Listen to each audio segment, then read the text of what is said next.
Hello बच्चा लोग, एक बार फिर से आप सभी का बहुत बहुत स्वागत है। आज की क्लास में हम लोग मॉडल पेपर 4 IRT 2000 एंट्रेंस का मॉडल पेपर हम लोग लगा रहे थे और हम लोग टोटल 5 मॉडल पेपर लगाने के लिए बोले थे, जिसमें से हमारा 3 मॉडल पेपर पूरी तरीके से खत्म हो गया है। 2024 का पेपर पूरी तरीके से खत्म हो गया है। 2025 का ओरिजिनल क्वेश्चन पूरी तरीके से खत्म हो गया है। मॉडल पेपर 4 हम लोग लगा रहे थे और मॉडल पेपर के 4 में हमारे पास मैथ के क्वेश्चन बचे हुए हैं। ठीक है, तो चलिए मैथ का क्वेश्चन हम लोग लगाएंगे और आज की क्लास बहुत इंपॉर्टेंट होने वाली है। थोड़ी क्लास लंबी हो सकती है, तो थोड़ा पेशेंस बना के रखिएगा, लेकिन बहुत अच्छे बहुत इंपॉर्टेंट बहुत मजेदार क्वेश्चन आज की क्लास में हम लोग करने वाले हैं। ठीक है, क्वेश्चंस हर तरीके के होंगे, बहुत मजा आएगी। ठीक, तो क्वेश्चन हम लोग कर चुके थे कहां तक कर चुके थे भाई? 27 तक हम लोग कर चुके थे। नहीं, 27 नहीं, हम लोग 25 तक कर चुके थे। तो 26 से स्टार्ट करेंगे और 26 से चलकर 38 तक हम लोग जाएंगे, यानी कि टोटल आज की क्लास में काफी सारे क्वेश्चंस हम लोग लगाने वाले हैं। ठीक है, तो चलिए स्टार्ट करते हैं आज की मजेदार क्लास। और अपना कॉपी पेन सामने रख लीजिए, देखते हैं क्या मजा आएगी आज की क्लास में, है ना। चलिए भाई देखिए, सबसे पहला क्वेश्चन अपना क्या है? सबसे पहला क्वेश्चन कह रहा है कि बिंदुओं, दो बिंदु है, एक है हमारे पास में ए कॉस अल्फा और कॉमा करके है ए साइन अल्फा। ठीक है, ये पहला बिंदु है, जैसे होता है ना एक्स कॉमा वाई, उसी तरीके से लिखा है एक्स कॉमा वाई। ये पहला बिंदु है। दूसरा बिंदु क्या है? तथा दूसरा बिंदु क्या है? ए कॉस बीटा और कॉमा ए साइन बीटा। ठीक है, तो इन दोनों बिंदुओं के बीच की दूरी आपको बतानी है। क्या बतानी है? बीच की दूरी आपको बतानी है। आपके ऑप्शंस, चलिए ऑप्शन अभी हम कुछ देर में लिखेंगे क्योंकि क्वेश्चंस लेंदी है, तो जगह भी हमको चाहिए। ठीक, तो सबसे पहले हमको ये मालूम होना चाहिए कि जो दो बिंदुओं के बीच का डिस्टेंस होता है वो हम किस फॉर्मूले से निकालते हैं। तो d इज इक्वल टू होता है under root x2 minus x1 का whole square plus y2 minus y1 का होल स्क्वायर। ये हमारे पास में फॉर्मूला होता है और इसी से हम लोग क्या करते हैं, निकालते हैं दो बिंदुओं के बीच की दूरी को। ठीक है, कई बार हमने बताया ये फॉर्मूला, तो बस इस पे रखना है और इसको सॉल्व करना है। सॉल्व करना कठिन है, रखना तो कठिन नहीं है। चलिए देखते हैं कैसे कैसे रखेंगे, जो जो परेशानी आएगी उसको सॉल्व करते चलेंगे। यहाँ पर हम सबसे पहले x2, तो ये हमारा वन पहला पॉइंट है और ये दूसरा पॉइंट है, तो ये x2 होगा, ये y2 होगा। तो x2 क्या है? a cos beta minus x1 क्या है? a cos alpha. ठीक है, इसका स्क्वायर कर दीजिए। उसके बाद क्या है यहाँ पर? y2 हमारे पास में है a साइन बीटा और माइनस में कर दीजिए y1। तो y1 आपके पास में क्या है? a साइन अल्फा का होल स्क्वायर। ठीक है, तो ये हमारे पास में वैल्यू आ जाती है। कुछ गड़बड़ी तो नहीं है? इसको इधर रखा है, इसको इधर रखा है। ठीक है, उसको इधर रखा, इसको यहाँ रखा माइनस में। ठीक है, बस अब देखिए ध्यान से, इसमें इसमें दोनों में a आपको दिख रहा है, तो a को अगर हम बाहर निकाल ले, कॉमन कर ले, तो बाहर आकर के a कैसे कैसे लिखा जाएगा? a कैसे लिखा जाएगा? a स्क्वायर लिखा जाएगा, क्योंकि ये यहाँ पर स्क्वायर भी है, तो जब कॉमन होगा तो स्क्वायर कॉमन होगा, है ना। तो अंदर केवल क्या बचेगा? अंदर केवल बचेगा आपका cos beta minus cos alpha का होल स्क्वायर, है ना, क्योंकि a को तो हमने ऑलरेडी बाहर कर लिया है। तो अगर हम उसका स्क्वायर भी लगा दें तो हम उसको लिख सकते हैं cos square beta plus cos square alpha. ठीक है, और प्लस प्लस टू, टू के बाद क्या लिखेंगे? हाँ, two cos beta cos alpha. कहने का मतलब ये है, आप ऐसे समझिए कि a को हमने कॉमन कर लिया, तो ये a स्क्वायर आएगा क्योंकि स्क्वायर लगा था। तब केवल क्या बचा? केवल अगर यहाँ से a हटा दे तो यहाँ से केवल बचा cos beta minus cos alpha का होल स्क्वायर, देखिए वो स्क्वायर लगा है, तो उसके होल स्क्वायर को हम ऐसा करेंगे तो a square plus b square plus 2ab आएगा कि नहीं आएगा। तो सेम वही चीज यहाँ पर लिखा गया है ना। तो सेम यहाँ पर वही चीज लिखा गया, लिख दिया हमने, आसान है। अब चलिए आगे देखिए, इसी तरीके से सेम इसको भी करेंगे। तो यहां से भी हम ए स्क्वायर को बाहर कर लेंगे, ठीक। ए स्क्वायर को यहां से भी हम बाहर कर लेंगे। तो यहाँ पर क्या आएगा, यहाँ पर साइन बीटा और साइन अल्फा बचेगा। तो इसको हम लिख सकते हैं sign square beta plus sign square alpha और प्लस में 2 साइन बीटा और साइन अल्फा, ऐसा हम इसको लिख सकते हैं, बिल्कुल लिख सकते हैं। इसमें भी ए स्क्वायर है, इसमें भी ए स्क्वायर है। अगर हम इस ए स्क्वायर को फिर से दोबारा कॉमन कर लें तो ये इसके बाहर आ जाएगा ए स्क्वायर, और यहाँ पर एक और ब्रैकेट लग जाएगा, ऐसा लिख सकते हैं। इस प्लस को और बीच में कर दीजिए आराम से। अब ये इसके ए स्क्वायर है, ये बाहर जा सकता है, तो इसको हम बाहर ले जा करके इस तरीके से लिख सकते हैं कि यहाँ पर ए आ गया है, ठीक है, ऐसा कर सकते हैं ना, ठीक। चलिए अब क्या करते हैं, देखिए अब इन सभी ब्रैकेट्स को हटा देते हैं, इन सभी ब्रैकेट्स को हटाते हैं, इन सभी ब्रैकेट्स को हटाते हैं, यहाँ पर प्लस रहेगा, इसको भी हटाते हैं, सारे ब्रैकेट्स खोल दीजिए। तो अब देखिए क्या दिख रहा है आपको, ये सारे जो टर्म्स हैं ये जुड़ गए आपस में। देखिए यहाँ पर है कॉस स्क्वायर बीटा और यहाँ पर है साइन स्क्वायर बीटा, यहाँ पर है कॉस स्क्वायर अल्फा, यहाँ पर है साइन स्क्वायर अल्फा। तो cos square beta sine square beta मिल करके क्या बनाएंगे, 1 बनाएंगे। क्या बनाएंगे भाई, 1 बनाएंगे, क्योंकि फॉर्मूला होता है ये और ये मिलकर के 1 बनाएंगे। एंगल सेम रहना चाहिए, बीटा को बीटा के साथ ही लेना है। अब देखिए कॉस अल्फा है, कॉस स्क्वायर अल्फा है, तो साइन स्क्वायर अल्फा भी है, तो ये दोनों भी मिलकर के एक 1 और बनाएंगे प्लस में, ठीक है। उसके बाद ये बचता है हमारा और ये बचता है। तो इसमें अगर आप देखेंगे ध्यान से तो क्या है, यहाँ पर आपको क्या दिखेगा, इसको आप ऐसे लिख सकते हैं 2, इसमें आप कॉमन ले सकते हैं, बस क्या कॉमन ले सकते हैं 2। तो 2 अगर इसमें आप कॉमन ले लेंगे तो आप इसको लिख सकते हैं कॉस अल्फा, अल्फा को पहले कर दीजिए, है ना, ताकि एक फॉर्मूला बन जाएगा, भी देखिए कैसे, कॉस अल्फा और कॉस बीटा, ये अल्फा को हमने इधर लिख दिया, बीटा वाला आगे लिख दिया बस। उसके बाद क्या है, प्लस साइन अल्फा और साइन बीटा, इसको लिख दीजिए उधर वाले को, इसमें से 2 कॉमन होकर के इधर आ गया है, ये पूरा लंबा सा अंडर रूट। तो अब देखिए यहाँ पर आया ए, ठीक है, यहाँ पर क्या आया, ए आया, समझते चलिएगा, है ना, समझते चलिएगा। अब इसके बाद ये आपका हो जाएगा 2, ये क्या हो जाएगा 2, और यहाँ पर आ जाएगा 2, ये वाला।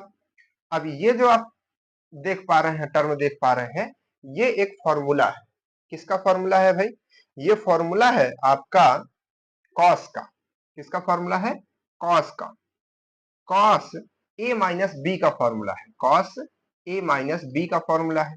तो ए यहाँ पर क्या है, अल्फा है, और बी में क्या है, बीटा है, तो ये हो जाएगा। तो कहने का मतलब ये है, अगर ब्रैकेट ना लगाएं तो सीधे हम लिख सकते हैं कि ये 2 इधर आ गया है, देखिए ये 1 1 जोड़ के 2 हो गया, ये 2 यहाँ पर है, और इसका वैल्यू इतना आ गया cos alpha minus beta, alpha minus beta को एक्सपेंड करेंगे तो यही टर्म आ जाएगा, आपका फॉर्मूला होता है, ठीक है सर। अब देखिए यहाँ पर 2, यहाँ पर 2 दिख रहा है, तो 2 को हम कॉमन कर सकते हैं।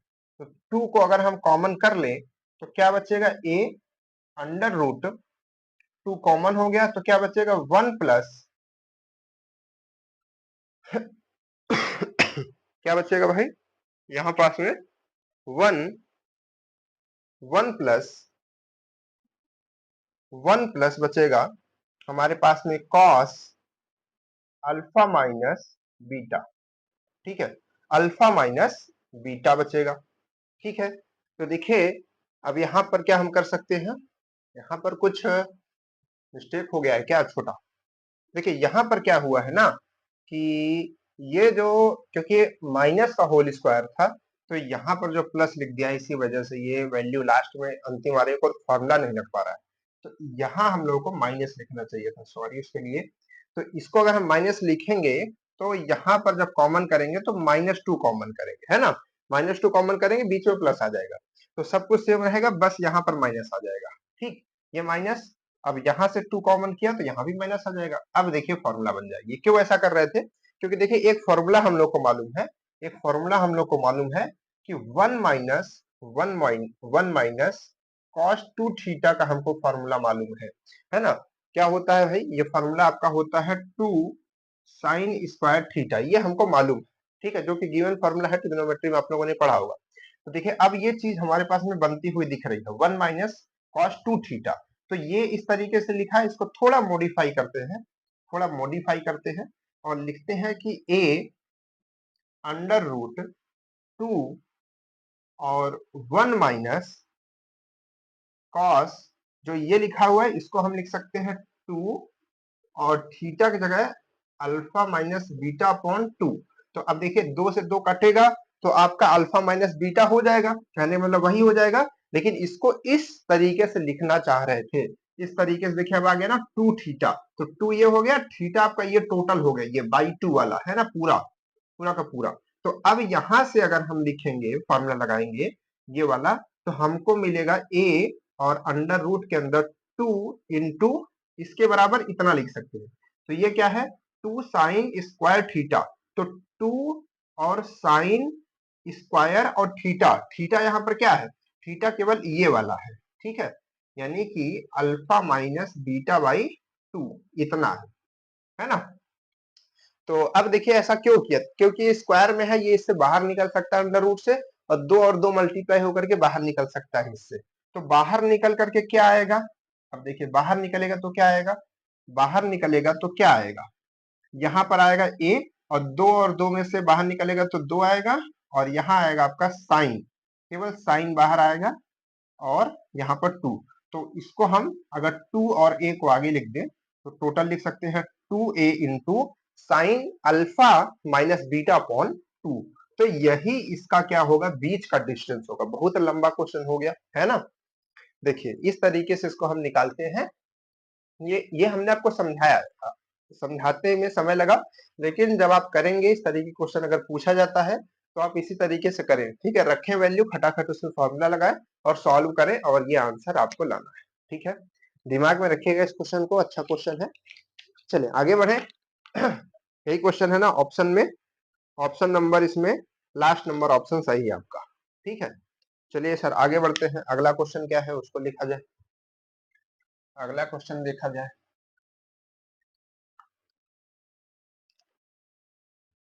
अगला क्वेश्चन क्या है भाई?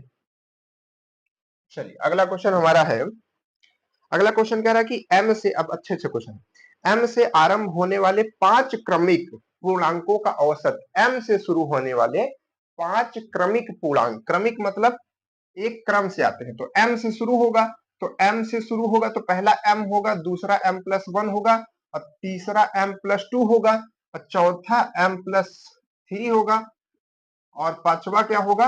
m plus 4।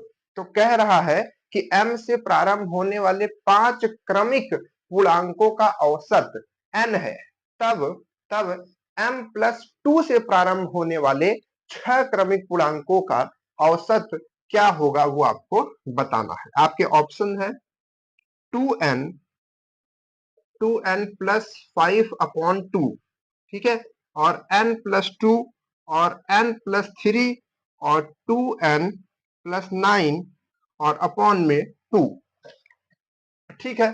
तो देखिए कहा कि 5 जो m से शुरू होता है, 5 संख्याओं तक जाता है, 5 क्रमिक पूर्णांकों, इनका औसत, तो इनका औसत कैसे निकालेंगे? 5 से डिवाइड कर देंगे, तो कितने के बराबर बता रहा कि n के बराबर है, ठीक है। तो n के बराबर है तो इसको थोड़ा सॉल्व कर लेते हैं, 1 2 3 4 5, 5m आ गया, 1 में यहाँ पर 1 2 3 हुआ, 3 3 6 6 4 10, तो प्लस का 10 और बाई में 5 इक्वल में n।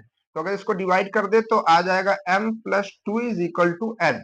तो यहां से अगर हम m की वैल्यू निकाल लें, m की वैल्यू निकाल लें तो आ जाएगा n माइनस 2। इसको याद रखिएगा, एक किनारे में रख देते हैं, इसको याद रखिएगा भी काम आएगा।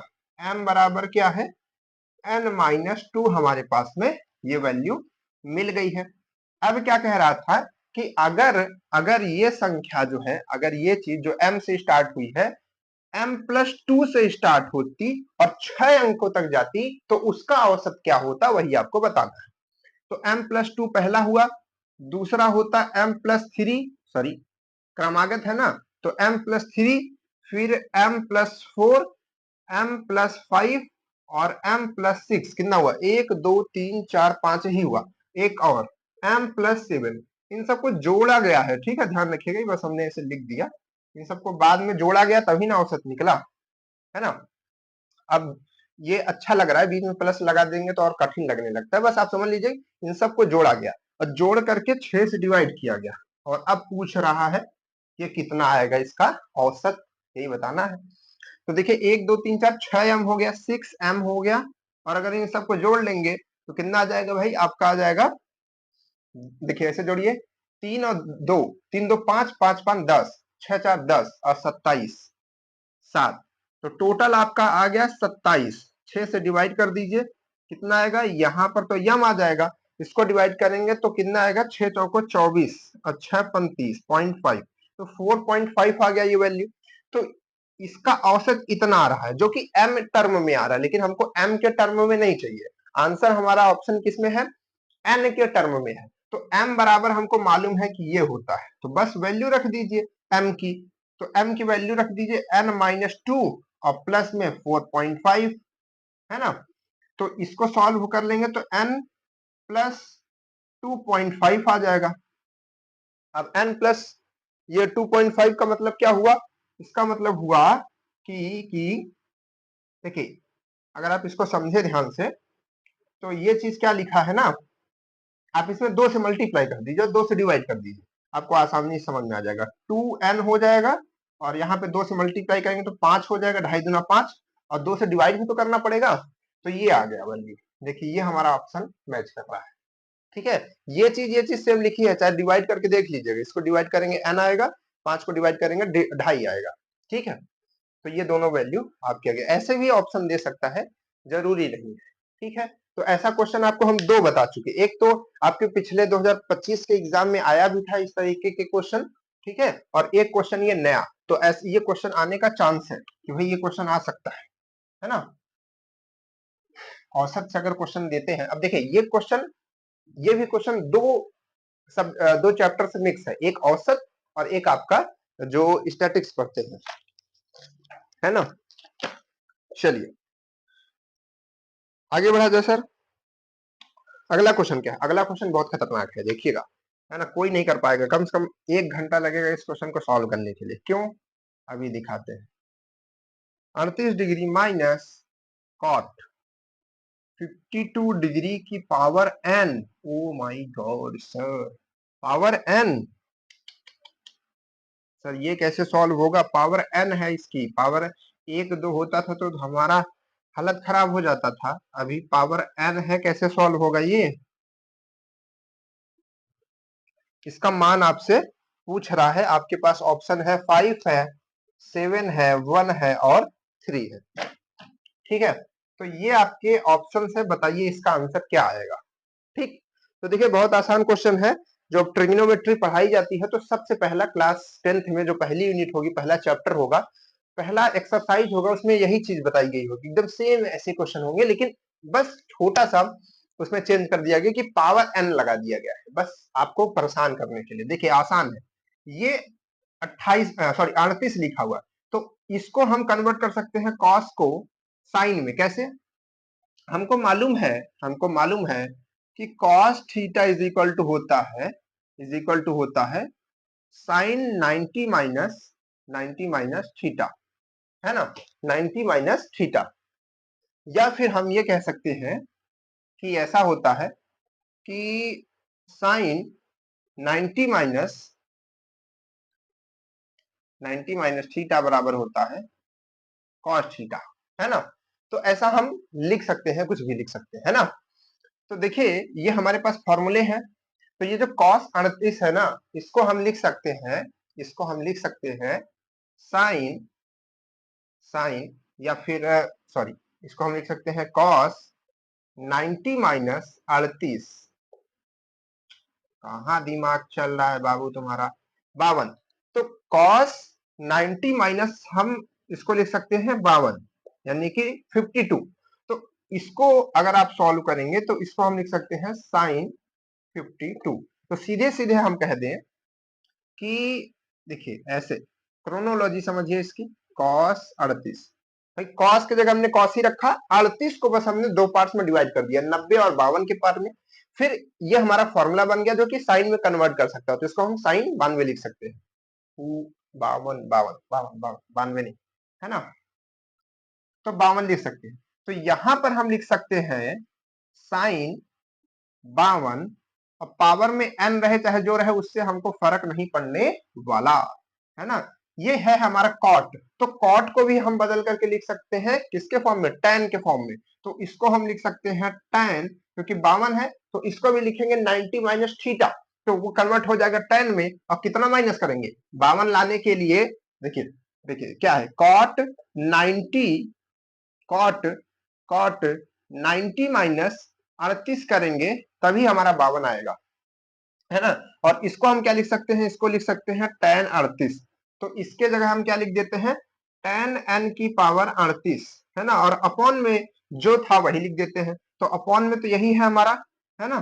ठीक है, इसके कंफ्यूज नहीं होना बच्चा लोग, देखिए इसके जगह ये रखा, इसके जगह ये रखा, अब नीचे वाले में हम कुछ चेंज नहीं करेंगे, नीचे वाले में कुछ चेंज नहीं करेंगे, या ऊपर वाला चेंज कर लीजिए या नीचे वाला, एक चीज चेंज कर लीजिए, बाकी आपका आंसर तुरंत आ जाएगा। अब आप देख पा रहे होंगे कि ऊपर की जो वैल्यू है नीचे की जो वैल्यू है दोनों सेम आ चुकी है, तो ये वैल्यू से कटेगी तो क्या आएगा बच्चा, 1 आएगा, 1, है ना, रैंक 1 आएगा, रैंक 1 आएगा। ठीक है, रैंक 1 लाना है। एक दिन एक बच्चा पूछ रहा है सर रैंक 1 लाएंगे तो आप क्या देंगे, क्या देंगे।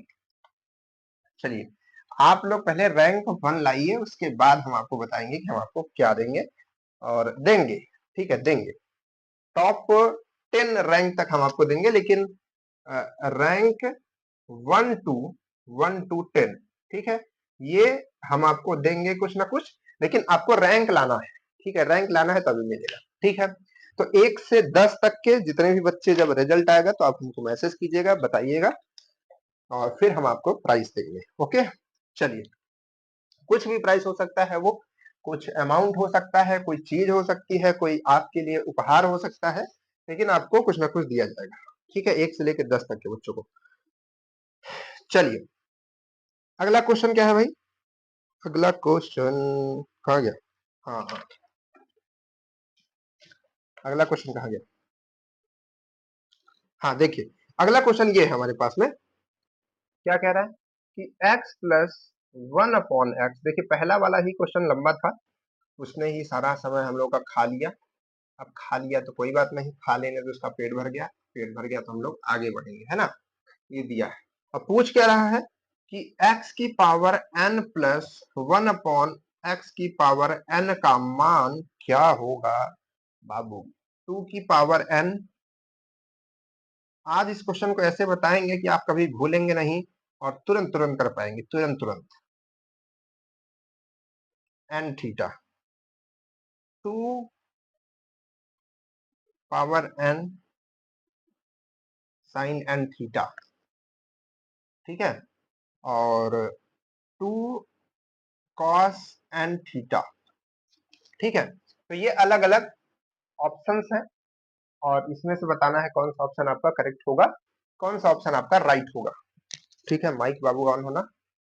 चलिए तो देखिएगा, ध्यान से समझिएगा कैसे निकालते हैं। पावर n दिया गया है, कैसे निकाला जाए, तो देखिए इस तरीके के क्वेश्चन को करने के लिए, समझने के लिए अभी हम n को रखते हैं साइड में। अभी हम क्या करते हैं, अभी हम अभी हम स्क्वायर लगाते हैं, क्या करते हैं, स्क्वायर करते हैं। अब टेंसर स्क्वायर कहाँ से आए, क्यों लगा रहे हैं, अभी सब समझ जाएंगे। ये हमको दिया है, बिल्कुल इसको दिमाग में रखे रखे रहिए। अब हम दोनों साइड का स्क्वायर करते हैं, तो क्या होगा, x square plus 1/x² plus 2ab। तो a और b तो कट जाएगा, x और x कट जाएगा, केवल 2 बचेगा, है ना। 2 कॉस स्क्वायर थीटा, और यहाँ 2 नहीं रहेगा, सॉरी, यहाँ हो जाएगा 4। क्यों, क्योंकि इसका भी तो स्क्वायर होगा, दोनों पक्षों का हमने स्क्वायर कर दिया। इतना हो गया सर, बिल्कुल हो गया। अब देखिए यहां से x square plus 1/x² is equal to क्या होता है, इज इक्वल टू होगा आपका 4 और कॉस स्क्वायर थीटा और माइनस का 2, ये माइनस का 2, तो माइनस का 2 हो गया, है ना। अब देखिए यहां पर ध्यान से समझिए, इसको हम क्या कर सकते हैं, 2 इसमें से कॉमन ले सकते हैं। अगर हम 2 इसमें से कॉमन ले ले तो क्या बचेगा हमारे पास में, 2 कॉस स्क्वायर थीटा माइनस 1, तो 2 कॉस स्क्वायर थीटा माइनस 1 हमारे पास में बचता है, और 2 cos square theta minus 1 formula होता है, किस चीज का फॉर्मूला होता है, बहुत फेमस फॉर्मूला है। अरे यार आप साइन 2 थीटा का फॉर्मूला जानते हैं, तो कॉस 2 थीटा का भी फॉर्मूला जानते होंगे, तो कॉस 2 थीटा का ही तो फॉर्मूला ये है। तो ये क्या है आपका कॉस 2 थीटा का फॉर्मूला।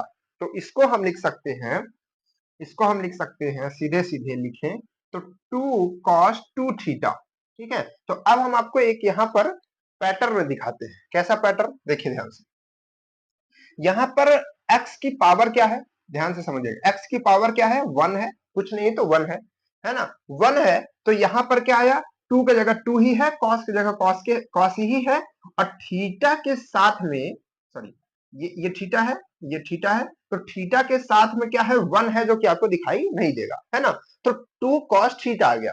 लेकिन जब इसी चीज का वैल्यू हमने निकाला, यानी कि x की पावर यहाँ पर स्क्वायर कर दी, यानी कि 2 कर दी पावर, तो अब देखिए क्या हुआ, यहाँ पर देखिए सेम चीज आ गई, यानी कि 2 की जगह 2 आया, cos से cos आया, लेकिन अब थीटा के साथ 2 आ गया। यहाँ पर 1 था, ये 1 थीटा था, लेकिन दिखाई नहीं दे रहा था, ठीक है, उसको लिखते नहीं है, तो यहाँ पर 2 दिखाई देने लगा। इसी तरीके से अगर अब आपसे पूछा जाए कि x की पावर 3 प्लस 1/x की पावर 3 का मान बताइए, तो आप सिंपल से सीधे से बताएंगे कि इसका जो मान होगा सर, वो होगा 2 cos 3 थीटा, 2 cos 3 थीटा, बिल्कुल होगा, 2 cos 3 थीटा होगा। आप चाहे इसको निकालेंगे क्यूब करके एक बार देख लीजिएगा, यही आपको फॉर्मूला मिलेगा, है ना। तो कहने का मतलब ये कब मिलेगा, जब इतना बराबर इतना होगा तब, ये चीज याद रखिएगा, तो यही मिलेगा। तो हमसे पूछा क्या था, हमसे पूछा था कि सर x की पावर n प्लस 1/x की पावर n हो तब फॉर्मूला क्या होगा, तब इसका आंसर क्या होगा। तो बच्चा इसका आंसर पावर जो रहती है, 2 cos तो आपका रहेगा, 2 cos सब में रहेगा, पावर जो रहती है वो थीटा के साथ आ जाएगी, तो n थीटा आपका इसका आंसर हो जाएगा। क्या हो जाएगा, 2 cos n थीटा, लास्ट वाला ऑप्शन इसका सही हो जाएगा, 2 cos n थीटा। समझ गए बात, समझ गए कि नहीं समझ गए, है ना। 1 था तो इधर 1 था, 2 था तो इधर 2 था, 3 आया तो यहाँ 3 थीटा आ गया, और n आया तो n थीटा आ गया। क्या बात है ना। तो ये पैटर्न है, इसको दिमाग में रखिए, ऐसा कैसे भी पूछ सकता है। तो आप बताइए, हो सकता है कि इतना दे करके ये पूछे तो आप 3 थीटा बता दीजिएगा, हो सकता है यहाँ पर x की पावर p करके पूछे तो आप p थीटा बता दीजिएगा, कोई दिक्कत नहीं है ना। बस याद रखिएगा कि ये आपका 2 cos रहेगा उसमें, ठीक है। चलिए, कहा ना हमने बहुत मजेदार क्वेश्चन करेंगे। पहला क्वेश्चन पता नहीं कैसे इतना समय ले लिया। चलिए, पहले क्वेश्चन में जो मशीन है ना, जो इंजन है ना, वो थोड़ा गर्म होता है, उसके बाद फिर जल्दी दिन आता है। चलिए, अगला क्वेश्चन क्या कह रहा है, अगला क्वेश्चन कह रहा है कि एबीसीडी है, ठीक है, एक समांतर त्रिभुज है, एक समांतर त्रिभुज बनाइए सर, एक समांतर त्रिभुज बनाते हैं सर, बिल्कुल। ये हो गया ए, ये हो गया बी, ये हो गया सी, ये हो गया डी। अब कह रहा है कि बीसी पर बिंदु पी इस प्रकार है, बीसी क्या है, ये है, बीसी पर बिंदु पी इस प्रकार है कि पीबी पीबी रेशियो पीसी का जो रेशियो है 1:2 है। तो पीसी क्या है, देखिए पीसी 2 है और पीबी 1 है, कहने का मतलब ये बड़ा होगा, यानी कि बिंदु यहां पर होगा, तभी ना ये 2 होगा, ये 1 होगा, ये 1 होगा तो ये 2 होगा, समझ पाए ना, ये 1 होगा तो ये 2 सेंटीमीटर होगा, है ना, तभी ना रेशियो बनेगा 1:2 का। तो यहाँ पर एक पॉइंट क्या है, क्या पॉइंट होता है, पी बिंदु है, कौन सा बिंदु है, यहाँ पर पी बिंदु है, ठीक है। इस प्रकार है, बिंदु क्यू पर बढ़ी हुई डीपी डीपी डीपी को बढ़ाया जाता है बिंदु क्यू तक। अब एक कोई नया बिंदु मिलने वाला है लग रहा है, तो इसको बढ़ाइए, चलिए यहां से जाती हुई रेखा, ठीक है, इस तरीके से बढ़ा दिया गया। डीपी और एबी, एबी भी बढ़ेगी, एबी बढ़ेगी, ए बी और ये है, तो ए बी को इधर के साइड ही बढ़ाना है, इधर बढ़ाएंगे तो कहीं यहाँ पर क्रॉस करेगा। तो ये जो क्रॉस पॉइंट है यही हमारा क्यू पॉइंट है। क्या है? क्यू पॉइंट है। कह रहा है कि क्यू पर मिलती है। यदि त्रिभुज यदि त्रिभुज यदि त्रिभुज बीपीक्यू बीपीक्यू का जो क्षेत्रफल है, एरिया है, देखिए इतना चिल्लाते चिल्लाते ना सर दर्द करने लगता है। कितना है? 20 वर्ग 20 वर्ग इकाई है। तो आप 20 अभी समझ लीजिए, ठीक है, 20 वर्ग इकाई, ठीक है। तो इतना है 20 है किसका? बीपीक्यू बीपीक्यू यानी कि इस वाले का, ये जो छोटा सा बना है इसके एरिया की बात हो रही है। इसका एरिया कितना है? 20 वर्ग इकाई है, ठीक है। तब तो त्रिभुज त्रिभुज डीसीपी डीसीपी डी सी और पी, ओ ये वाला त्रिभुज, जो ये वाला त्रिभुज दिख रहा है, इसका आपको क्षेत्रफल बताना है। इसका आपको क्षेत्रफल बताना है कि क्या होगा। इसका क्षेत्रफल आपको बताना है कि क्या होगा। चलिए सर इसको सॉल्व करते कैसे करेंगे, देखिए समझिएगा ध्यान से। यहां पर दो भुजा यानी कि पीबी और पीसी दिया हुआ है, उसका रेशियो दिया है। अब भुजाओं के रेशियो से हम क्षेत्रफल का रेशियो निकाल सकते हैं, लेकिन कब निकाल सकते हैं? कंडीशन होती है। क्या कंडीशन होती है? कंडीशन ये होती है कि दोनों त्रिभुज सर्वांगसम होने चाहिए। क्या होने चाहिए? सर्वांगसम। अब सर्वांगसमता हम कैसे निकालेंगे? देखिए एंगल्स मैच कराते हैं। ये एंगल जो होगा इस एंगल के बराबर होगा कि नहीं होगा? बिल्कुल होगा सर। क्यों? क्योंकि क्रॉस पॉइंट पे दो एंगल सामने सामने के बराबर होते हैं। बिल्कुल सही सर।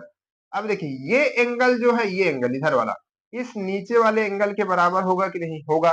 क्यों? क्योंकि ये रेखा और ये रेखा समांतर है और ये रेखा उस पर तिर्यक है, तो ये और ये एंगल बराबर होगा।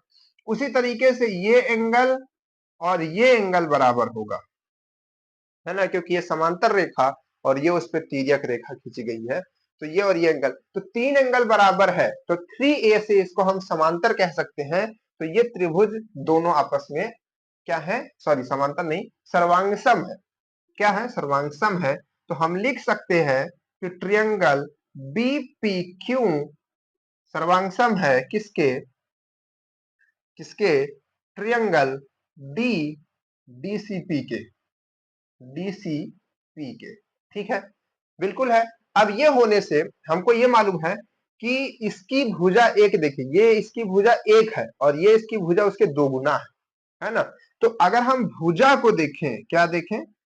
भुजा को देखें तो ये बीपीक्यू मतलब ये, तो इसकी भुजा एक और इसकी भुजा दो, तो इनके भुजाओं का अनुपात कितना है? भुजाओं का अनुपात कितना है? 1:2 है। तो भुजाओं के अनुपात का जो वर्ग होता है वो उन्हीं त्रिभुजों के क्षेत्रफल का अनुपात होता है। तो अगर हम क्षेत्रफल का अनुपात निकालना चाहें, ये आपने ट्रायंगल के नियम में पढ़ा होगा, हमने आपको बताया भी है। कक्षा 6 में पढ़ा होगा, 8 में पढ़ा होगा, 10 में पढ़ा होगा, 9 में पढ़ा होगा, बार बार आपका ये आपको देखने को मिलता है, ठीक है। नहीं तो 9th में तो जरूर पढ़ा होगा ट्रायंगल वाले चैप्टर में। तो उसमें ये होता है कि भुजा का जो आपका रेशियो है, अगर इसका वर्ग कर दिया जाए, स्क्वायर कर दिया जाए, तो क्षेत्रफल का हमारे पास में क्या आ जाता है? अनुपात आ जाता है। तो अगर इसका स्क्वायर कर देंगे तो 1 का स्क्वायर 1 आएगा और 2 का स्क्वायर 4 आ जाएगा। तो इनके भुजाओं का अनुपात तो 1:2 है, लेकिन इनके क्षेत्रफल का अनुपात 1:4 होगा नियम से, है ना। क्या? किसके नियम से? त्रिभुज के नियम से, कि भुजाओं का अनुपात का वर्ग करने पर क्षेत्रफल का अनुपात मिल जाता है उन दोनों त्रिभुजों के, ठीक है। तो कहने का मतलब है कि इसका अगर 1 है क्षेत्रफल, तो इसका 4 होगा। तो अगर इसका 20 है तो इसका कितना होगा? इसका तो 20 दिया है ना, देखिए इसका 20 वर्ग दिया, तो इसका 20 दिया है, तो इसका कितना होगा? 80 होगा। क्यों 80 होगा? 4 गुना होगा। देखिए 1 है तो 4 है, अगर 2 होता तो 8 होता, तो 20 है तो 80 होगा, ठीक है। तो ये 20 है तो ये 80 होगा, ठीक है। किसका क्षेत्रफल? इसका। तो जो हमसे पूछा था वो बता दिया हमने 80, तो इसका आंसर आएगा 80 वर्ग इकाई। 80 वर्ग इकाई इसका जो है क्षेत्रफल आपके पास में आ जाएगा। क्लियर है? तो इसको दिमाग में रखिएगा। ऑप्शन में बुक में कुछ इधर उधर दिया है, लेकिन 80 इसका सही आंसर है। ठीक है? हाँ, देखिए इसमें नन में ऑप्शन लगा है, पहली बार जो है नन में आंसर लगा है। पहला ऑप्शन है 20 यूनिट स्क्वायर, दूसरा है 10 यूनिट स्क्वायर, तीसरा है 30 और लास्ट में है नन। तो नन वाले में है, क्योंकि 80 आया है और इसमें 80 ऑप्शन में है। ठीक है, चलिए सर, सही है, अच्छी बात है। आगे बढ़े, आगे बढ़ा जाए। दिमाग में रखिएगा इस क्वेश्चन को भी, अच्छा क्वेश्चन है आपका। चलते चलिए, चलते चलिए, है ना। एक एक एक वृत्त की जीवा, एक वृत्त की जीवा, वृत्त बनाइए पहले, वृत्त बनाइए, वृत्त बन गया सर। एक वृत्त की जीवा AB तथा CD, AB तथा CD एक दूसरे को वृत्त के बाहर P पर काटती है। मतलब कि वृत्त के बाहर काटेगी। एक जीवा मान लीजिए इधर इसकी है और एक जीवा इसकी है, और ये दोनों वृत्त के बाहर एक पॉइंट है P, उस पर एक दूसरे को कट करती है। ठीक है सर, बिल्कुल सही सर। तदनुसार यदि AB, ये आपका C है, ये आपका D है, जीवा तो इतना ही होगा ना, तो ये जीवा A है, ये जीवा B है, ये पॉइंट B है, ये पॉइंट D है। ठीक है, अब बाहर जाकर के ये कट करती है P पॉइंट पर। ठीक है, ठीक है। तो कह रहा कि AB जो है वो 6 है, ये कितना है, 6 सेंटीमीटर का है। और जो CD है वो 3 सेंटीमीटर की है, ये 3 सेंटीमीटर की है। और तथा PD 5 सेंटीमीटर की है। PD ये छोटी वाली, मतलब छोटी नहीं है, इससे बड़ी है, बस अब दिखने में छोटी लग रही है, क्योंकि हमने उस तरीके से डायग्राम नहीं बनाया है ना। एग्जैक्ट डायग्राम तो बनाना मुश्किल है। तो 5 इसको आप मान लीजिए, ये 3 सेंटीमीटर लिखा है, 3 कंफ्यूज ना होइएगा, 6 है वो 5 है। ठीक है सर। तो आपसे पूछ रहा है कि पीबी की लंबाई बताइए, ये छोटकू का लंबाई बताना है। तो इसकी लंबाई को हम मान लेते हैं यक्स है। कितना है, यक्स है। तो यक्स की वैल्यू 6 आएगी कि 5 आएगी कि 7.35 आएगी, 35 आएगी कि 4 आएगी, अब ये आपको बताना है। ठीक है सर, चलिए सर बताते हैं, मजा आएगी आज की क्लास में, है ना। बहुत लंबा क्वेश्चन हम लोग करेंगे, बहुत सारे क्वेश्चन करेंगे, है ना। कुछ बच्चे कह रहे हैं सर इतनी छोटी छोटी क्लास क्यों रखते हैं, 4 क्वेश्चन 5 क्वेश्चन। देखिए बड़े क्वेश्चन रहते हैं, सॉल्व कराने में, पूरा का पूरा समझाने में टाइम लगता है, इसीलिए। बाकी आगे बढ़ना हो तो हम भी कह सकते हैं कि इसका आंसर 4 है और आगे बढ़ जाए, है ना। फिर आप क्या करेंगे, परेशान होंगे। चलिए सर, कैसे करेंगे, देखिए कॉन्सेप्ट समझिए, इसकी प्रॉपर्टी समझिए। वृत्त, वृत्त से क्वेश्चन आना है, हम आपको कई बार बता चुके हैं। वृत्त से, जीवा से, इसके टेंजेंट से जितने भी प्रॉपर्टीज है सब हमने पढ़ाई है, सब ध्यान से पढ़ लीजिए, है ना। अगर कंफ्यूजन हो रहा, नहीं हो रहा तो बहुत अच्छी बात है। देखिए क्या होता है कि जो हमारे पास में ये, जब ये बाहर निकलती है, जीवाएं बाहर मैच करती हैं, तो इसकी प्रॉपर्टी ये है कि आपका जो पूरा लेंथ है सीपी, सीपी और इनटू जितना बाहर निकला है, यानी कि डीपी, ठीक है, इसका मल्टीप्लीकेशन किसके बराबर होता है, जो दूसरी जीवा जो उसको कट कर रही है उसका सेम वही चीज, यानी कि यहां से यहां तक, यानी कि एपी और इनटू में जितना बाहर निकला हुआ है, यानी कि बीपी, बीपी, है ना। तो सीपी हमारे पास में क्या है, सीपी ये 3 है, ये 5 है, 5 3 होता है बाबू 8, और डीपी कितना है, डीपी है 5, तो 5 लिख दिया। अब है एपी, एपी हमारे पास में यहां से लेकर यहां तक, जो कि एक्स है, और ये तो मालूम ही नहीं है। मालूम नहीं है तो क्या हुआ, हम इसको लिख सकते हैं 6 प्लस एक्स, लिख सकते हैं ना, बिल्कुल लिख सकते हैं। अब हमारे पास बीपी क्या है, बीपी हमारे पास में है यक्स। बस अब ये बन गया, इसको सॉल्व कर लीजिए, आपका काम हो जाएगा। तो ये हो जाएगा 8 × 40, ये हो जाएगा 6x प्लस एक्स का स्क्वायर, एक्स का स्क्वायर प्लस 6x, 40 को इधर ला लीजिए, -40 इज इक्वल टू 0। इसको सॉल्व कर लीजिए सर। यहां पर आप क्या लिख सकते हैं, इसको आप लिख सकते हैं x square plus 10x minus 4x minus 40 बराबर 0। अरे बाबू मल्टीप्लाई कीजिए, 40 आए, घटाइए 6 आए, 6 10 10 चौक 40, और 10 और 4 को घटाएंगे तो 6 आएगा। तो यहां से लिख दीजिए x, कॉमन कर लीजिए x, और प्लस x प्लस 10 आ जाएगा, यहां से 4 को कॉमन कीजिए, x प्लस 10 आ जाएगा, इक्वल में 0 आ जाएगा सर। यहां से आ जाएगा x प्लस 10 और दूसरे ब्रैकेट में आएगा x minus 4 is equal to 0। तो यहां से x की दो वैल्यू आएगी, एक आएगी -10 और एक आएगी 4। माइनस को हम ले नहीं सकते हैं, माइनस को हम ले नहीं सकते हैं, किसको लेंगे? 4 लेंगे, और 4 हमारे ऑप्शन में भी अवेलेबल है। ठीक है, समझ गए ला बाबू? चलिए अब आगे बढ़ेंगे, थोड़ा जल्दी चलेंगे, है ना, क्योंकि ढेर सारे क्वेश्चन हम लोग को लगाने हैं। चलिए सर, बढ़ते चलिए सर, आप लोग भी बढ़ते चलिए, क्वेश्चन लगाते चलिए, मजा आ रही ना? चलिए देखिए, क्वेश्चन वो लगाइए जो आपके एग्जाम के लेवल का। छोटे छोटे क्वेश्चन लगाकर के उड़ने से क्या फायदा है, नहीं? छोटे छोटे क्वेश्चन लगा के उड़ने से क्या फायदा। चलिए एक छोटा क्वेश्चन आ ही गया वापस, है ना, कोई बात नहीं। कह रहा है कि एक बहिष्कोण, अब ये छोटा क्वेश्चन नहीं है, जिनको नहीं आता उनके लिए बहुत बड़ा क्वेश्चन है। एक बहिष्कोण वाले वाले एक बहिष्कोण वाले एक बहिष्कोण 72 डिग्री वाले एक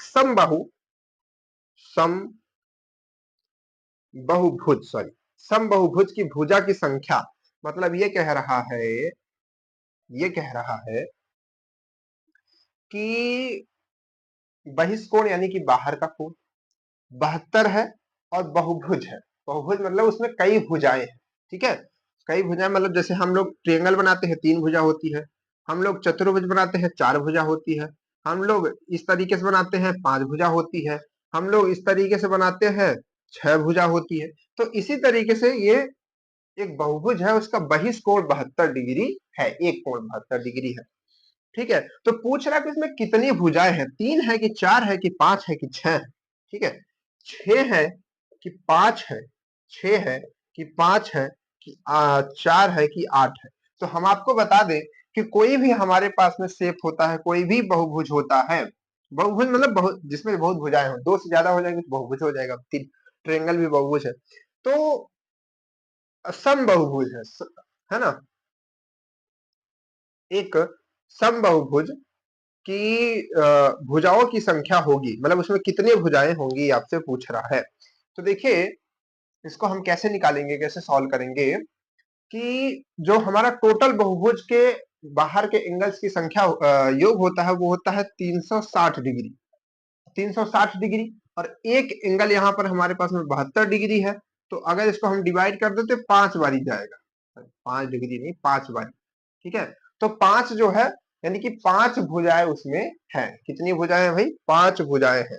ठीक, तो 5 इसका क्या हो जाएगा? आंसर हो जाएगा। इसको दिमाग में रखिएगा, छोटा क्वेश्चन, अच्छा क्वेश्चन है। बहुभुज से संख्या, बहुभुज की संख्या पूछा गया है। ठीक है, चलिए सर आगे बढ़ते हैं। अगला क्वेश्चन क्या कह रहा है? अगला क्वेश्चन ट्रायंगल का है, जो कि बहुत लंबा कैलकुलेशन दिख रहा है देखने से। तो हम क्या करते हैं, पहले आगे क्वेश्चन लगा लेते हैं, नहीं तो फिर वही 10 मिनट लग जाएगा वो पहले वाले क्वेश्चन के जैसे। तो देखिए अगला क्वेश्चन बहुत बढ़िया है, डायग्राम बना करके दिया है, डायग्राम बना के देता है तो मजा। ठीक है, ऐसा है, उसके बाद ऐसा खींचते हुए फिर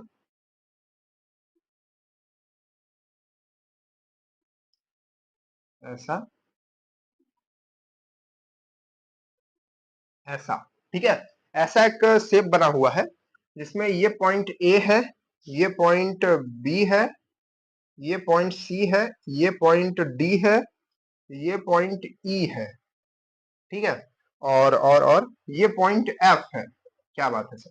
और यहां पर ये दिया है 4 सेंटीमीटर, इसको ए एफ को 4 सेंटीमीटर, और एफ बी को दिया है 3 सेंटीमीटर, और इस टोटल को दिया है यहां से यहां तक, इस टोटल को दिया है 11 सेंटीमीटर।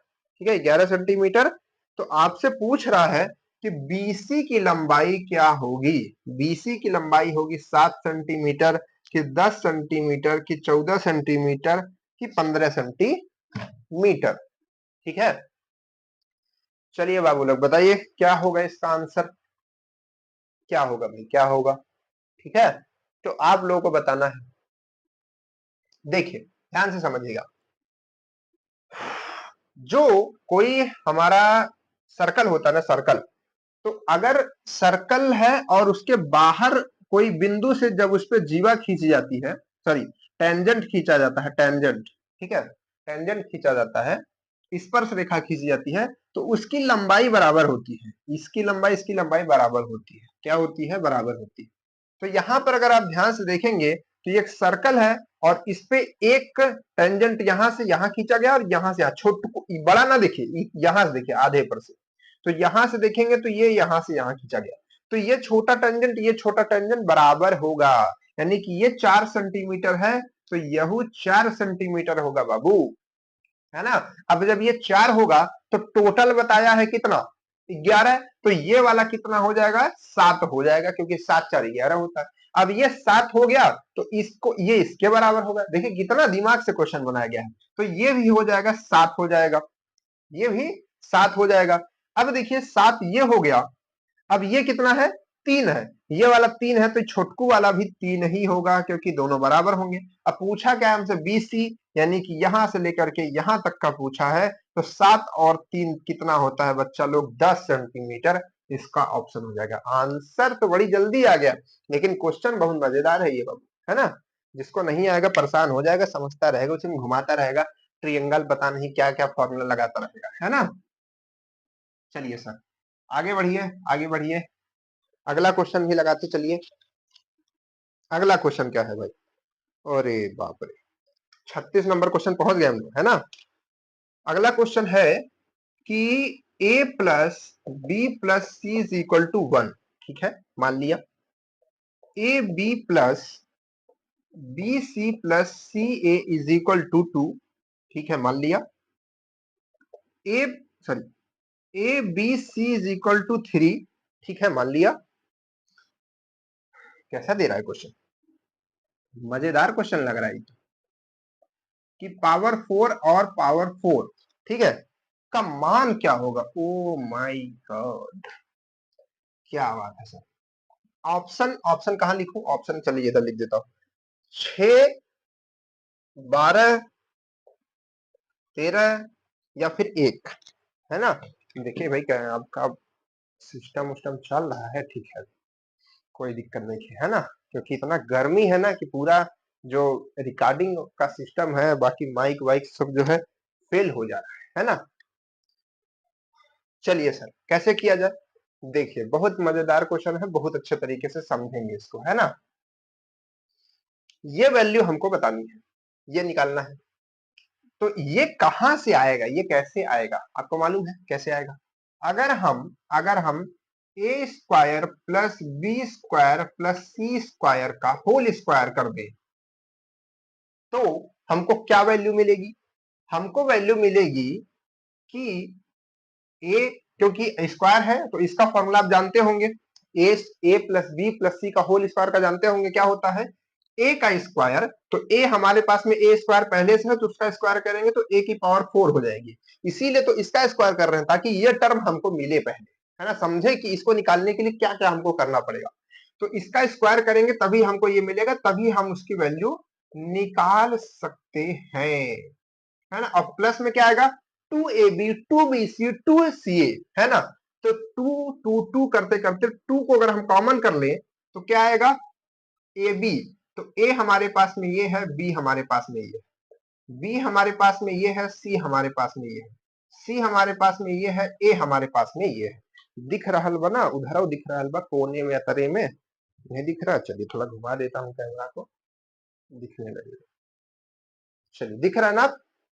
चलिए, तो अब यहां पर आपको कोने में भी दिख रहा। कहने का मतलब है कि अगर हमको ये वैल्यू निकालनी है, देखिए पूरा इक्वेशन बन गया, तो इस इक्वेशन में हमको ये चाहिए, ये अब ये चाहिए तो हमको ये निकालना पड़ेगा और ये निकालना पड़ेगा, इन दोनों को हटाना पड़ेगा, इन दोनों की वैल्यू रखनी पड़ेगी, फिर हमको वो मिल जाएगा। तो अब हमारा टारगेट फिक्स हो गया क्वेश्चन का कि ये हमको चाहिए a square plus b square plus 2 plus c square, है ना। स्क्वायर तो उसका कर ही लेंगे, और इधर हमको ए स्क्वायर बी स्क्वायर ये सब चाहिए, कहां से मिलेगा, है ना। देखिए ये चीज जो आपको दिख रही है ए स्क्वायर बी स्क्वायर सी स्क्वायर, वो यहां से मिल सकती है, इस वाले इक्वेशन से। तो चलिए निकालते हैं। अब इसको पड़ा रहने देते हैं, इसको यहीं पड़ा रहने देंगे, ठीक है। और अब हम निकालना स्टार्ट करेंगे, पहले यहां से इसका हम निकालेंगे, तो इसका होल स्क्वायर कर देंगे, तो क्या हो जाएगा? A square plus b square plus c square plus 2ab 2bc, तो 2 को अगर हम कॉमन कर लें तो लिखेंगे 2ab plus 2bc plus 2ca, ये 2 हमने कॉमन कर लिया, अंदर भेजेंगे तो सब में मल्टीप्लाई हो जाएगा। अब इसका स्क्वायर किया तो इसके दूसरे पक्ष यानी कि 1 का भी स्क्वायर करेंगे तो 1 ही हो जाएगा। ये हमको वैल्यू चाहिए। तो देखिए ध्यान से, 2 और a b plus b c plus c a आपको दिया गया है। कितना दिया गया है? 2। तो इसकी जगह 2 रख सकते हैं और इक्वल में 1 रख सकते हैं, है ना। तो ये 2 से 2 मल्टीप्लाई होकर के क्या हो जाएगा? +4। यहाँ पर ये चीज लिखा है, अब बार बार कौन लिखे आप समझ जाइए। तो ये +4 है, तो अगर इसको हम उधर की तरफ भेजेंगे तो माइनस हो जाएगा और -4 हो जाएगा, ठीक है। जो कि वैल्यू हमको क्या देगा? -3 देगा। तो इस टोटल की वैल्यू यानी कि अगर हम इन सबको हटा दें, ठीक है, यहीं पर लिख दे सीधे, तो इसकी वैल्यू हमारे पास में -3 आ गई। कैसे आई? सबको मालूम है, बता दिया हमने। तो इसकी वैल्यू तो हमने निकाल दी। अब बचा हमारा ये वाला बेचारा, है ना। तो अब उसका स्क्वायर कैसे निकलेगा? इसका स्क्वायर करने से। देखिए ए बी बी सी इसमें है, उसका स्क्वायर कर दे तो काम हो जाए। तो चलिए सर इसका स्क्वायर कर देते हैं। अगर हम इसका स्क्वायर कर दे, होल स्क्वायर कर दे दोनों पक्षों का, तो क्या होगा? ये ए है आपका टोटल, ये बी है, ये टोटल सी है फॉर्मूले के हिसाब से। तो ए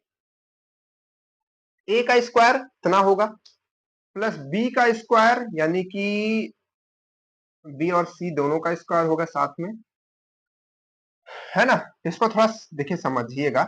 अब इतना आप मासूम नहीं रह गए हैं, आपका एग्जाम आ गया है कि अब आपको समझ नहीं पाए। इसको ए मान रहे हैं तो ए का स्क्वायर करेंगे तो दोनों का स्क्वायर हो जाएगा ना, बी का स्क्वायर करेंगे तो दोनों का हो जाएगा ना। समझ लीजिए।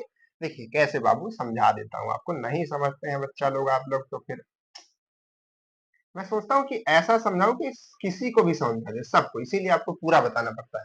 देखिए ऐसा करूंगा ना, इसको ए इसको माना हूं, इसको बी माना हूं, इसको सी, तो ए मानूंगा तो इसका स्क्वायर करूंगा तो यही चीज डायरेक्ट हमने लिख दिया, बस ऐसा, है ना। कोई भी बच्चा, कोई भी अपना भाई बहन परेशान नहीं होगा। चलिए, तो अब क्या होगा? अब यहाँ पर होगा 2ab 2bc ऐसे करके पूरा लिखेंगे। तो 2ab क्या है? ए ये है, बी ये है पूरा। तो ए हमने लिखा, अब मल्टीप्लाई बी, है ना, ऐसे लिखेंगे। अब चलिए आगे क्या लिखेंगे? 2bc, तो बी ये लिखा, सी हमने सी लिखेंगे ये, फिर उसके बाद लिखेंगे +2ca, तो सी हमने लिखा और ए ये हमने लिखा, ठीक है। समझ गए ना बाबू?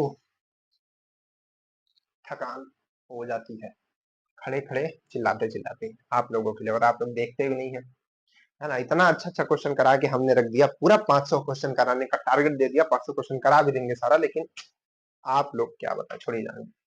पढ़ना नहीं है आप लोगों को, बस क्वेश्चन क्वेश्चन कीजिए, खूब प्रैक्टिस कीजिए, जितना क्वेश्चन प्रैक्टिस कर सकते हो उतना करना है ना। चलिए भाई क्या करना है? इसकी वैल्यू निकालनी है। यहाँ पर देखिए ध्यान से, सब में 2 है बिल्कुल, तो इसको हम क्या करेंगे? 2 कॉमन लेंगे और सब में ए है, सब में बी है, सब में सी है। तो हम यहाँ पर ए बी सी कॉमन कर सकते हैं। तो देखिए यहाँ पर एबीसी कॉमन करेंगे तो 2 बार बी है तो यहाँ पर क्या बचेगा? बी बच जाएगा। यहाँ पर 2 बार सी है तो एक सी बच जाएगा, बाकी चला जाएगा। यहाँ पर 2 बार ए है तो ए बच जाएगा, बाकी चला जाएगा। तो ये टोटल आपका ए प्लस बी प्लस सी ही लिखा हुआ है, देखिए वही लिखा है। तो ए प्लस बी प्लस सी आप जानते हैं कितना होता है। अच्छा, ये स्क्वायर जो आपने किया, इसका दूसरा पक्ष का भी तो स्क्वायर करेंगे। ये स्क्वायर तो इतना तक आया, 2 का भी स्क्वायर तो आगे लिखेंगे, 2 का स्क्वायर 4, ठीक है। तो अब इसके आगे आएगा आपका 4, दिख रहा है ना? बिल्कुल दिख रहा है, ठीक है। तो अब हमको मालूम है कि +2 और एबीसी हमको दिया है इंटू 3, और ए प्लस बी प्लस सी भी हमको दिया है इंटू 1, और इक्वल में 4। तो ये 2 तिहाई 6 हो जाएगा, 6 उधर जाएगा तो कितना आएगा? -6 हो जाएगा, और -6 हो जाएगा तो टोटल ये कितना वैल्यू देगा? -2 वैल्यू देगा। कितना देगा? कितना देगा? -2 वैल्यू देगा, ठीक है सर। तो ये जो वैल्यू हमारे पास में आई, इसके जगह हम टोटल कितना लिख सकते हैं? टोटल कितना लिख सकते हैं? बराबर में -2 लिख सकते हैं। तो बस अब यहाँ पे रखना शुरू कीजिए। इसकी वैल्यू कितना दिया था? -3, तो -3 का स्क्वायर और इक्वल में ये a की पावर 4, b की पावर 4, c की पावर 4 प्लस में 2, और ये वैल्यू, तो ये कितना है हमारे पास में? -2। तो यहाँ पर रख देंगे -2, -2, ठीक है ना। क्या रख देंगे? -2। तो इसका स्क्वायर करेंगे तो ये 9 हो जाएगा, और ये चीज और ये करेंगे तो ये आपका मल्टीप्लाई अगर कर देंगे तो माइनस का 4 हो जाएगा, क्योंकि एक माइनस का था, 2 दूनी 4, तो 4 को अगर आप इधर भेज दीजिए तो ये प्लस में हो जाएगा, है ना। और ये यहां से गायब होकर के इधर आ जाएगा +4, है ना। तो इधर आ जाएगा इतना, तो इसकी वैल्यू टोटल आ जाएगी 9 + 4, और 9 + 4 क्या होती है बाबू? छोटू सा कक्षा 1 का बच्चा बताएगा भैया 13 होती है ना, 13 होती। तो 13 आएगा इतना लंबा कैलकुलेशन करने के बाद। ठीक है, तो चलिए इसको भी हम लोग हटाते हैं, आगे बढ़ते हैं अगले क्वेश्चन की तरफ, है ना। सारा क्वेश्चन निपटाना है, इसीलिए जल्दी जल्दी करना है, जल्दी जल्दी करना है। मजा आ रही है ना, बढ़िया बढ़िया क्वेश्चन है, ऐसे क्वेश्चन की प्रैक्टिस करनी है जो आपके एग्जाम में आएंगे। चलिए क्या कह रहा है, पाइप से क्वेश्चन आ गया, पाइप से मजा आएगी, पाइप का क्वेश्चन मजा आता है। यदि एक ही प्रकार के 4 pipe, 1 pipe, 2 pipe, 3 pipe, 4 pipe, एक ही तरह के एकदम बराबर, एकदम वैसे ही वही डायमीटर सब कुछ है, 4 पाइप है, कितनी पाइप है? 4 पाइप मिल करके धकाधक पानी भर रही है। कहां पानी भर रही है भाई? टंकी में, टंकी में पानी ये लोग भर रही है ना। सबका पानी इसी टंकी के अंदर में जो है गिर रहा है, और टंकी जो है फटाफट भर रही है। तो भरने में कितना लगता है? 2 घंटे, 2 घंटे 15 minute, 2 hour, sorry 2 hour 15 minute लग जाता है इस टंकी को फिल करने में, अगर 4 पाइप इसको भरती है तब। आगे क्या पूछा है? तो उसी प्रकार की 5 पाइप इस टंकी को कितना समय में भर लेंगी? 5 पाइप लगा दो, है ना, 4 1 5।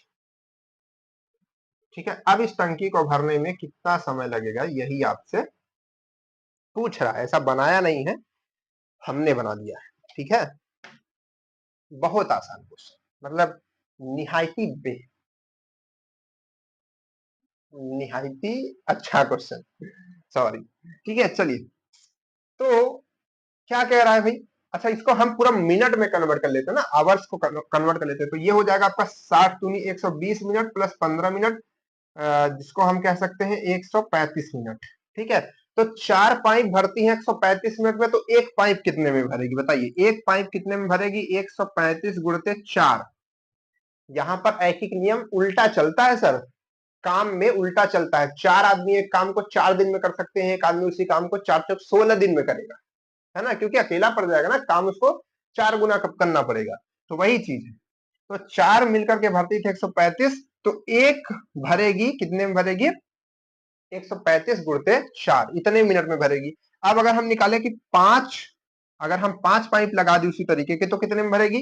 तो ये 4 का है, 5 का मतलब ये 1 का है, 5 का निकालना है, तो हम 5 के लिए क्या करेंगे? मल्टीप्लाई यहां पर नहीं करेंगे, भूल जाइए, यहां पर हम डिवाइड करेंगे, क्योंकि ये काम की बात हो रही है ना, काम में, क्योंकि अब काम कम होगा, 5 पाइप लगेंगे तो काम कम होगा, कम होगा यानी कि डिवाइड होगा काम, 5 लोगों में काम डिवाइड होगा, है ना।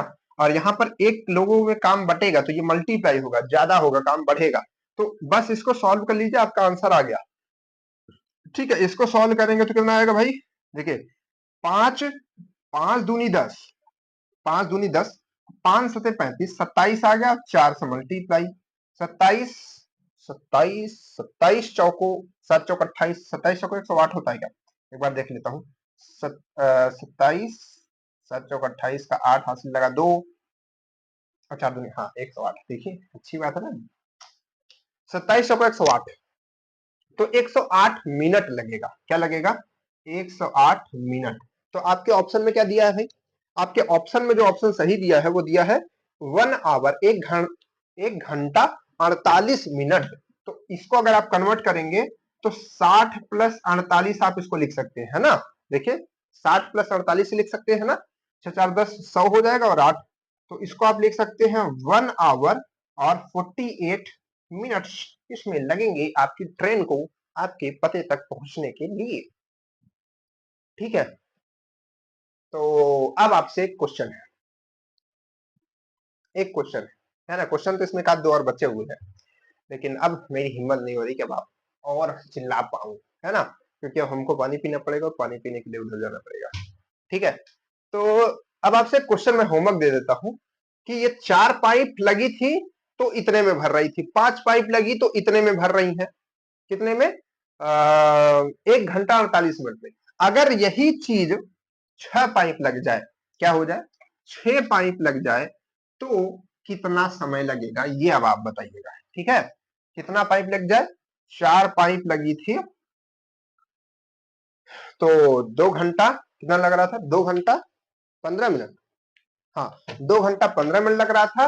5 पाइप लग गई तो 1 घंटा 48 मिनट लगा।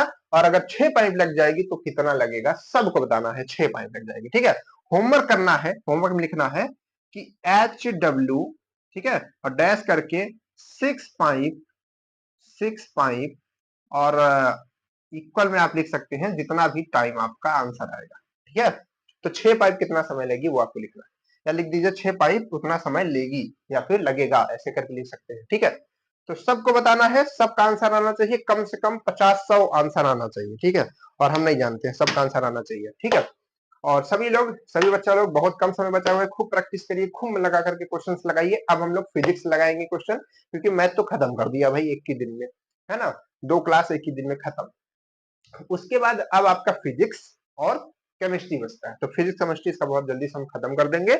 और उसके बाद फिर हम लोग 5वें मॉडल पेपर को लगाएंगे और टेस्ट भी हम लोग एक देंगे। ठीक है, तो उसको दिमाग में रखिएगा और बताइएगा सब आंसर की 6 पाइप लगने में क्या। और बाकी अगर कोई भी रिगार्डिंग आईआरटी से आपको दिक्कत आ रही है, डॉक्यूमेंट से रिलेटेड, आपके सेंटर से रिलेटेड, आपके एडमिट कार्ड नहीं डाउनलोड हो रहा है, तो आप हमको बता सकते हैं, हम आपकी हेल्प पूरी तरीके से 100% हेल्प करेंगे। ठीक है, तो चलिए फिर मिलते हैं आपसे नेक्स्ट क्लास में, तब तक के लिए बाय बाय।